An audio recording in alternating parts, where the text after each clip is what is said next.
ಒಂದು ವರ್ಷದೊಳಗೆ ಮೋದಿ ಪ್ರಧಾನಿ ಸ್ಥಾನವನ್ನ ಕಳ್ಕೊಳ್ತಾರೆ ಅನ್ನುವಂತ ರಾಹುಲ್ ಗಾಂಧಿ ಅವರ ಹೇಳಿಕೆ ಈಗ ದೊಡ್ಡ ಚರ್ಚೆಯನ್ನ ಹುಟ್ಟಾಕಿದೆ. जनता के प्रेशर को ये सप्रेस करने की कोशिश करें, इमरजेंसी जैसी चीज कर दें, हो सकता है। और आप देखना, मेरे अंदाजे से, मेरा असेसमेंट है, 1 साल के अंदर मोदी जी प्राइम मिनिस्टर नहीं होंगे। ರಾಹುಲ್ ಗಾಂಧಿ ಅವರ ಹೇಳಿಕೆ ಬರೀ ರಾಜಕೀಯ ಹೇಳಿಕೆ ಅಲ್ಲ ಅನ್ನೋದನ್ನ ತಿಳಿಬೇಕಾಗಿರೋದು ಇಲ್ಲಿ ಬಹಳ ಮುಖ್ಯ ಆಗುತ್ತೆ. ಅವರು ಇಡೀ ವ್ಯವಸ್ಥೆಯ ವೈಫಲ್ಯದ ಕಡೆಗೆ ಬೆರಳು ಮಾಡ್ತಾ ಇದ್ದಾರೆ. ಆರ್ಥಿಕತೆ ಕೆಟ್ಟಿರೋದ್ರ ಬಗ್ಗೆ ಹೇಳ್ತಾ ಇದ್ದಾರೆ.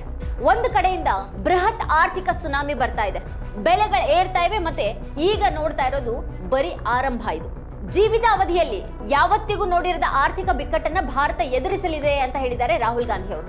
ವಿರೋಧ ಪಕ್ಷದ ನಾಯಕನಿಗೆ ಇದನ್ನ ಹೇಳುವ ಹಕ್ಕಿದೆ. ಅವರು ಮಾತಾಡ್ತಾ ಇರುವ ಸಂದರ್ಭ ಮತ್ತೆ ಕಾರಣಗಳು ಕೂಡ ಎಲ್ರಿಗೂ ಕಾಣ್ತಾ ಇವೆ. ಇತ್ತೀಚಿನ ದಿನಗಳಲ್ಲಿ ಭಾರತ ಆರ್ಥಿಕ ಪ್ರಗತಿಯಲ್ಲಿ ಗಮನಾರ್ಹವಾಗಿ ಹಿಂದುಳಿದಿರೋದನ್ನ ನಾವು ನೋಡ್ತಾ ಇದ್ದೀವಿ. ನಾವು 3ನೇ ಅತಿ ದೊಡ್ಡ ಆರ್ಥಿಕತೆ ಆಗ್ತಾ ಇದೀವಿ ಅಂತ ಹೇಳ್ಕೊಳ್ಳಲಾಯ್ತು, ಆದ್ರೆ ಈಗ 6ನೇ ಸ್ಥಾನಕ್ಕೆ ನಾವು ಕುಸಿದಿದ್ದೀವಿ. ವಿದೇಶಿ ನೇರ ಹೂಡಿಕೆ ಕಡಿಮೆ ಆಗಿದೆ. ಜನರು ದಿನಕ್ಕೆ ಸಾವಿರಾರು ಕೋಟಿಗಳನ್ನ ಹಿಂಪಡಿತಾ ಇದ್ದಾರೆ. ಮೋದಿ ಅಧಿಕಾರಕ್ಕೆ ಬಂದ ಹೊತ್ತಿನಲ್ಲಿನ ಸಾಲ 55 ಲಕ್ಷ ಕೋಟಿ ಇತ್ತು. ಅಂದ್ರೆ ಅದು ಹಿಂದಿನ ಎಲ್ಲಾ ಪ್ರಧಾನಿಗಳ ಅವಧಿಯ ಸಾಲ. ಆದ್ರೆ ಈಗ ಭಾರತದ ಸಾಲ 2,14,000 ಕೋಟಿ ಅನ್ನುವಂತ ಮಾಹಿತಿ ಇದೆ. ಅಂದ್ರೆ ಭಾರತದ ಸಾಲ ಅದ್ರ ಕುತ್ತಿಗೆಗೆ ಬಂದಿದೆ. ಇವತ್ತು ಡಾಲರ್ ಕುಸಿದಾಗ ಸರ್ಕಾರದ ಪ್ರತಿಷ್ಠೆ ಕೂಡ ಕುಸಿಯುತ್ತೆ, ಪ್ರಧಾನಿಯವರ ಖ್ಯಾತಿ ಮತ್ತೆ ವಿಶ್ವಾಸಾರ್ಹತೆ ಕುಸಿಯುತ್ತೆ ಅಂತ ಇದೇ ಮೋದಿ ಅವರು ಹೇಳ್ತಾ ಇದ್ರು. ಈಗ ಅವ್ರದೇ ದರ್ಬಾರಿನಲ್ಲಿ ರೂಪಾಯಿ ದಾಖಲೆಯ ಕುಸಿತವನ್ನ ಕಂಡಿದೆ. $1ಗೆ 96 ರೂಪಾಯಿವರೆಗೆ ಪಾವತಿಸಬೇಕಾಗಿದೆ. ಮತ್ತೆ ಇನ್ನೊಂದು ಕಡೆಗೆ ದೇಶದಲ್ಲಿ ನಿರುದ್ಯೋಗ ದೊಡ್ಡ ಬಿಕ್ಕಟ್ಟಾಗಿದೆ. ಉದ್ಯೋಗಗಳ ಸೃಷ್ಟಿ ಆಗ್ತಾ ಇಲ್ಲ. ಖಾಲಿ ಹುದ್ದೆಗಳಿಗಾಗಿ ಪರೀಕ್ಷೆಯನ್ನ ಬರೆದ್ರೆ ಪತ್ರಿಕೆ ಸೋರಿಕೆ ಆಗುತ್ತೆ. ಯುವ ಜನರು ಸರ್ಕಾರಿ ವ್ಯವಸ್ಥೆಯ ಮೂಲಕ ಉದ್ಯೋಗ ಹುಡುಕೋದನ್ನ ಹೆಚ್ಚಾಗಿ ನಿಲ್ಲಿಸ್ಬಿಟ್ಟಿದ್ದಾರೆ ಅಂತ ಈಗಿನ ಅಂಕಿಅಂಶಗಳು ಹೇಳ್ತಾ ಇವೆ. ನಿರುದ್ಯೋಗ ಪರಿಸ್ಥಿತಿ ಯಾವತ್ತಿಗೂ ಕೂಡ ಇಷ್ಟು ತೀವ್ರವಾಗಿರಲಿಲ್ಲ. ಹಣದುಬ್ಬರ ಪರಿಸ್ಥಿತಿ ಮತ್ತೆ ಒಟ್ಟಾರೆ ಆರ್ಥಿಕ ಪರಿಸ್ಥಿತಿಯನ್ನ ನಿಭಾಯಿಸೋದಕ್ಕೆ ಸಾಧ್ಯ ಇಲ್ಲದ ಮಟ್ಟದಲ್ಲಿದೆ. ಈವರೆಗೂ ಮೋದಿ ಸರ್ಕಾರವನ್ನ ಬೆಂಬಲಿಸಿದಂತಹ ಸುರ್ಜಿತ್ ಭಲ್ಲಾ ತರದ ಅನೇಕರು ಈಗ ಮೋದಿ ಕಾಲದ ದುರವಸ್ಥೆಯ ಬಗ್ಗೆ ಮಾತಾಡತೊಡಗಿದ್ದಾರೆ. ಚುನಾವಣೆಯನ್ನ ಗೆಲ್ಲಲಾಗ್ತಾ ಇದೆ, ಆದ್ರೆ ನಮ್ಮ ಆರ್ಥಿಕತೆ ನಾಶ ಆಗ್ತಾ ಇದೆ ಅಂತ ಅವರೆಲ್ಲ ಹೇಳ್ತಾ ಇದ್ದಾರೆ. ನೀಟ್ ಪ್ರಶ್ನೆ ಪತ್ರಿಕೆ ಸೋರಿಕೆ ಈ ಹಿಂದೆಯೂ ಕೂಡ ಪದೇ ಪದೇ ನಡೆದಿದೆ. ಇದ್ರ ಹಿಂದೆ ರಾಜಕೀಯ ಕಾರಣಗಳಿಗಾಗಿ ಕೆಲವು ಜನರಿಗೆ ಲಾಭ ಮಾಡುವಂತ ಸಂಪೂರ್ಣ ನೀತಿ ಇದೆ ಅಂತ ಕಾಣಿಸುತ್ತೆ. ಇಲ್ಲದೇ ಇದ್ರೆ ಪ್ರಶ್ನೆ ಪತ್ರಿಕೆ ಸೋರಿಕೆ ಈ ರೀತಿ ಆಗೋದಿಕ್ ಸಾಧ್ಯ ಇಲ್ಲ ಅಂತ ಪರಿಣಿತರು ಹೇಳ್ತಾ ಇದ್ದಾರೆ. ನೀಟ್ ಪ್ರಶ್ನೆ ಪತ್ರಿಕೆ ಸೋರಿಕೆ ಆಗಿದೆ. ವಿಶ್ವವಿದ್ಯಾಲಯಗಳಿಗೆ ಸಂಬಂಧಿಸಿದಂತ CUET ನಲ್ಲಿ ಕೂಡ ಹಲವು ಸಮಸ್ಯೆಗಳಿವೆ. ಇನ್ನು ನೀಟ್ ಪರೀಕ್ಷೆ ಪೇಪರ್ ಸೋರಿಕೆ ಬಳಿಕ 17ರಿಂದ 18 ವಿದ್ಯಾರ್ಥಿಗಳು ಆತ್ಮಹತ್ಯೆಯನ್ನು ಮಾಡಿಕೊಂಡಿದ್ದಾರೆ. ಇದಕ್ಕೆ ಯಾರು ಹೊಣೆ? ಇನ್ನು CBSE ಪರೀಕ್ಷೆಯ OSM ವ್ಯವಸ್ಥೆಯು ಕೂಡ ಅಯೋಮಯ ಆಗ್ಬಿಟ್ಟಿದೆ. ಈ ಸರ್ಕಾರಕ್ಕೆ ವ್ಯವಸ್ಥೆಯನ್ನ ನಿಭಾಯಿಸೋದಿಕ್ ಸಾಧ್ಯ ಆಗ್ಲಿಲ್ಲ. ಆದ್ದರಿಂದಾಗಿ ವ್ಯವಸ್ಥೆ ಒಳಗೊಳಗೇನೆ ಅಲಗಾಡ್ತಾ ಇದೆ. ಇದನ್ನೇ ರಾಹುಲ್ ಗಾಂಧಿ ಅವರು ಹೇಳ್ತಾ ಇದ್ದಾರೆ ಇವತ್ತು. ಹೀಗಾದಾಗ ಆಕ್ರೋಶ ಹೆಚ್ಚಾಗುತ್ತೆ. ಆಕ್ರೋಶ ಹೆಚ್ಚಾದ್ರೆ ಏಕೈಕ ಆಯ್ಕೆ ಬಲಪ್ರಯೋಗ. ಆಗ ಸರ್ಕಾರ ಬಂಡಾಯ ತಪ್ಪಿಸೋದಕ್ಕೆ ತುರ್ತು ಪರಿಸ್ಥಿತಿಯನ್ನು ಹೇರಬಹುದು, ಅಥವಾ ಮೋದಿ ವರ್ಷದೊಳಗೆ ಅಧಿಕಾರವನ್ನ ಕಳ್ಕೊಳ್ತಾರೆ ಅಂತ ರಾಹುಲ್ ಗಾಂಧಿ ಅವರು ಹೇಳಿದ್ದಾರೆ. ದಿನ ಬೆಳಗಾದ್ರೆ ಸಾಕು ಹಿಂದೂ ಮುಸ್ಲಿಂ ವಿಷಯವನ್ನೇ ಮುನ್ನೆಲೆ ತರಲಾಗುತ್ತೆ. ಇಲ್ಲಿನ ಮಡಿಲ ಮೀಡಿಯಾಗಳು ಅದನ್ನೇ ಮುಂದಿಟ್ಕೊಂಡು ಅರ್ಚಾಡ್ತವೆ. ಬಹುದೊಡ್ಡ ತಾರತಮ್ಯದ ಮೂಲಕ ಈ ಸಮಾಜವನ್ನ ಧ್ರುವೀಕರಿಸಲಾಗ್ತಾ ಇದೆ. ದೇಶದ ಶಿಕ್ಷಣ ವ್ಯವಸ್ಥೆಯಲ್ಲಿ ಸರ್ಕಾರದಿಂದ ದೊಡ್ಡ ಪ್ರಮಾದಗಳು ನಡೆದಿರುವಂತಹ ಈ ಹೊತ್ತಿನಲ್ಲಿ ಇಲ್ಲಿನ ಮಡಿಲ ಮಾಧ್ಯಮಗಳು ಕೋಚಿಂಗ್ ಮಾಫಿಯಾ ಬಗ್ಗೆ ಮಾತಾಡ್ತಾ ಇವೆ.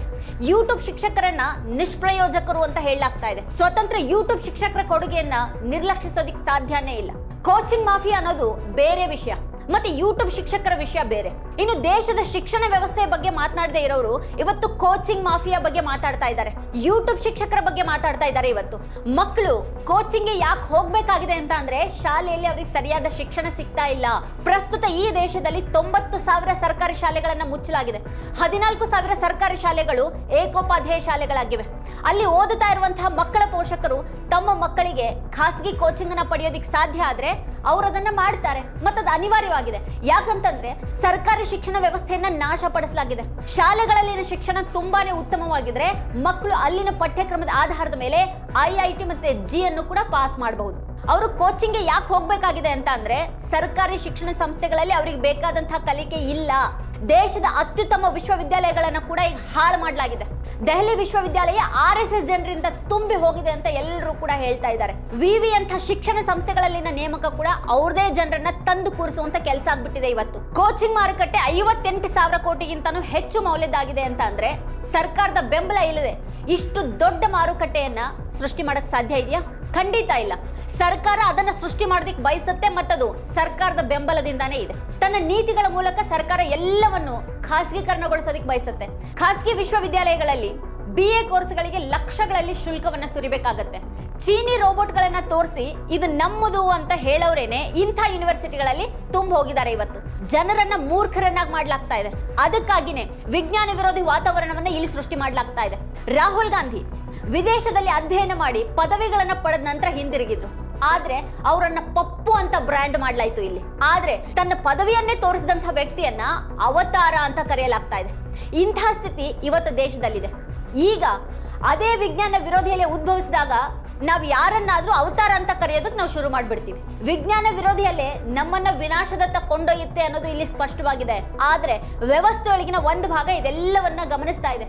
ಅನೇಕ ಜನರಿಗೂ ಕೂಡ ಏನಾಗ್ತಾ ಇದೆ ಅನ್ನೋದು ಗೊತ್ತಾಗ್ತಾ ಇದೆ. ಇದೆಲ್ಲಾನು ಒಂದ್ ಹಂತದಲ್ಲಿ ದೊಡ್ಡ ಬಂಡಾಯದ ಸನ್ನಿವೇಶಕ್ಕೆ ಎಡೆ ಮಾಡ್ಕೊಡ್ಬಹುದು ಅನ್ನೋ ಒಂದು ಭಯ ಕಳ್ಳಾಟದಲ್ಲಿ ತೊಡಗಿರುವಂತಹ ಸರ್ಕಾರಕ್ಕೂ ಕೂಡ ಬಹಳ ಚೆನ್ನಾಗಿ ಗೊತ್ತಿದೆ. ಹಾಗಾಗಿನೇ ಬಂಡಾಯ ತಡೆಯೋದಕ್ಕೆ ತುರ್ತು ಪರಿಸ್ಥಿತಿಯನ್ನು ಹೇರುವಂತಹ ಸಾಧ್ಯತೆ ಇದೆ, ಅಥವಾ ಮೋದಿ ವರ್ಷದೊಳಗೇನೆ ಅಧಿಕಾರವನ್ನ ಕಳ್ಕೊಳ್ತಾರೆ ಅಂತ ರಾಹುಲ್ ಗಾಂಧಿ ಅವರು ಹೇಳ್ತಾ ಇದ್ದಾರೆ. ಇದು ಇವತ್ತಿನ ಒಟ್ಟಾರೆ ಸನ್ನಿವೇಶದ ಬಗೆಗಿನ ಬಹಳ ಸೂಕ್ಷ್ಮವಾದಂತ ಗ್ರಹಿಕೆ ಆಗಿದೆ. ವೀಕ್ಷಕರೇ, ಈ ಕುರಿತು ನಿಮ್ಗೆ ಏನ್ ಅನ್ಸುತ್ತೆ, ಏನ್ ಅಭಿಪ್ರಾಯ ಇದೆ ಅದನ್ನ ವಿಡಿಯೋ ಕೆಳಗಡೆ ಕಮೆಂಟ್ ಮಾಡಿ ನಮಗೆ ತಿಳಿಸಿ. ಇದೇ ಹೊತ್ತಿನ ಸ್ಪೆಷಲ್ ನೋಡ್ತಾ ಇರಿ ವಾರ್ತಾ ಭಾರತಿ. ನೀವು ಇನ್ನೂ ವಾರ್ತಾ ಭಾರತಿ ಯೂಟ್ಯೂಬ್ ಚಾನೆಲ್ ಅನ್ನು ಸಬ್ಸ್ಕ್ರೈಬ್ ಮಾಡಿಲ್ಲ ಅಂತಂದ್ರೆ ಈ ಕೂಡಲೇ ಸಬ್ಸ್ಕ್ರೈಬ್ ಮಾಡಿ, ಹಾಗೆ ಪಕ್ಕದಲ್ಲೇ ಇರುವಂತಹ ಬೆಲ್ ಐಕಾನ್ ಪ್ರೆಸ್ ಮಾಡಿ ನಮ್ಮನ್ನ ಪ್ರೋತ್ಸಾಹಿಸಿ. ನಮ್ಮ ಕಾರ್ಯಕ್ರಮಗಳನ್ನ ನೀವು ನೋಡ್ತಾ ಇದ್ರೆ ನಮ್ಮ ಚಾನೆಲ್ ಅನ್ನ ಸಬ್ಸ್ಕ್ರೈಬ್ ಮಾಡಿ, ಪಕ್ಕದ ಬೆಲ್ ಐಕಾನ್ ಒತ್ತಿ ನಮ್ಮನ್ನ ಬೆಂಬಲಿಸಿ. ಹಾಗೆ ನಮ್ಮ ಕಾರ್ಯಕ್ರಮಗಳನ್ನ ಲೈಕ್ ಮಾಡಿ, ಕಮೆಂಟ್ ಮಾಡಿ, ಅದನ್ನ ಬೇರೆಯವರಿಗೂ ವಾಟ್ಸ್ಆಪ್ ಮೂಲಕ ಶೇರ್ ಮಾಡಿ.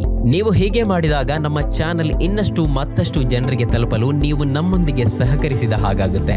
ಇದು ನೀವು ಯಾವುದೇ ಖರ್ಚಿಲ್ಲದೆ ಕೆಲವೇ ಸೆಕೆಂಡುಗಳಲ್ಲಿ ನೀಡಬಹುದಾದ ಸಹಕಾರ. ಧನ್ಯವಾದಗಳು.